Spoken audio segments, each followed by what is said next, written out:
来看高雄旗山这间约翰翕相馆是在地头一间的翕相馆，头一代头家张约翰对日本时代创立到今已经有90年了，是真侪老旗山人的回忆。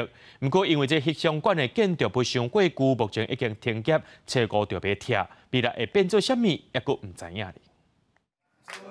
旗山这间翕相馆门口是真热闹，大家坐伫家2个头前拍破庆祝翕相馆90岁生日。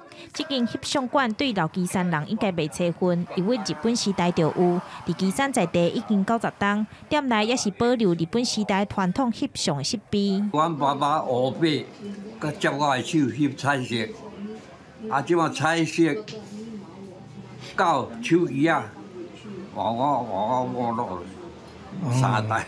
这间翕相馆创办人是张约翰先生，1933年伊来旗山发展，后来日本人引进相机，张约翰也开始研究摄影买器材。伫日本时期是旗山头一间翕相馆，后尾由第2代张守道经营，因也已经87岁了。伊讲翕相馆是承接家族3代回忆。因为80-90档啊，的历史哦，阮爸爸呢一手经营出来。 当然爱怀念的。张家子孙青山迄天特别落南庆祝，因为已经要100年的老店伤旧上，爱拆除重建。